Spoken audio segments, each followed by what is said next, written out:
नीचे आपको सभी प्रकार की भूमियों की सरल, स्पष्ट और विस्तृत जानकारी दी जा रही है। यह जानकारी पूरे भारत में सामान्य रूप से प्रचलित भूमि श्रेणियों के आधार पर समझाई गई है। 1. निजी भूमि, प्राइवेट लैंड। यह भूमि किसी व्यक्ति, परिवार, ट्रस्ट या कंपनी की निजी स्वामित्व वाली होती है।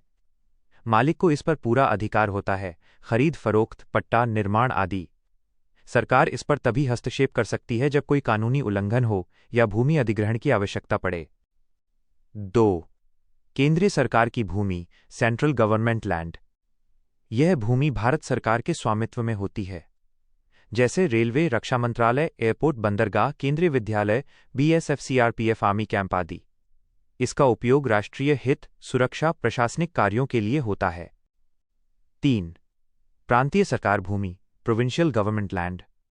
यह शब्द पुराने जमाना ब्रिटिश शासन में इस्तेमाल होता था। आज के समय में इसका मतलब राज्य सरकार की भूमि से ही लिया जाता है। 4.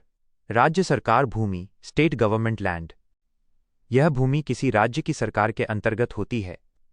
उदाहरण: सरकारी स्कूल, कॉलेज, पीएचसी, सीएचसी, अस्पताल, पुलिस स्टेशन, बस स्टैंड, तहसील, ब्लॉक कार्यालय, राज्य हाईवे की भूमि।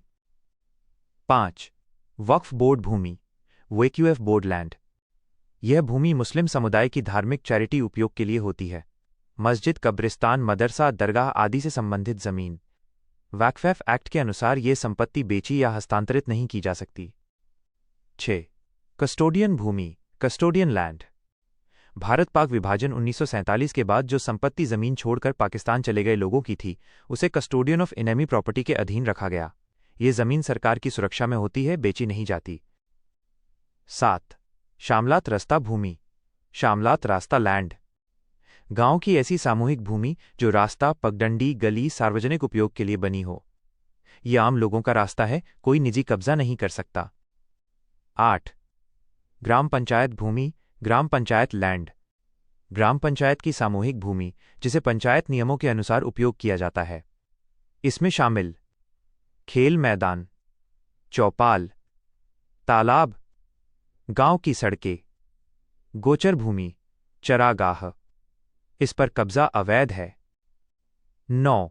आबादी देह भूमि, आबादी देह लैंड। गांव की बसी हुई आबादी के अंदर की जमीन।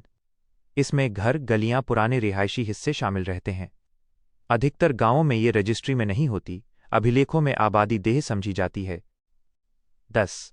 डिस्ट्रिक्ट बोर्ड भूमि, डिस्ट्रिक्ट बोर्ड लैंड। पुराने समय में जिला परिषद, जिला बोर्ड के अधीन आने वाली भूमि। आज इसे जिला परिषद, जिला पंचायत भूमि भी कहा जाता है। उपयोग: स्कूल, सड़कें, सरकारी इमारतें आदि। 11.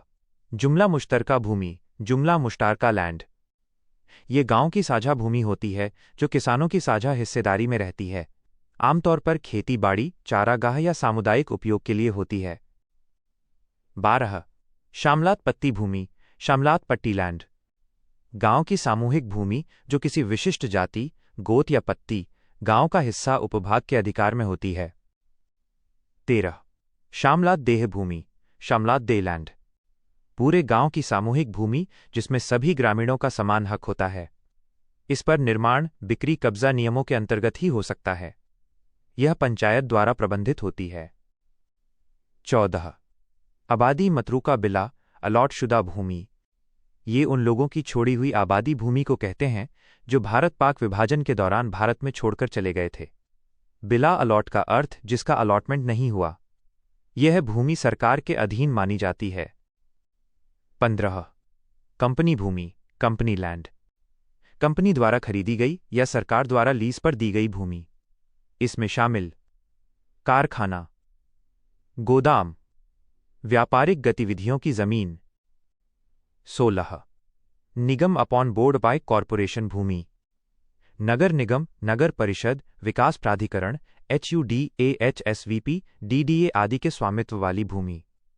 उपयोग: park, road, shopping complex, bus stand, सार्वजनिक भवन। अगर जानकारी अच्छी लगी हो तो कृपया YouTube चैनल RTI ऑनलाइन को जरूर सब्सक्राइब करें। धन्यवाद दोस्तों।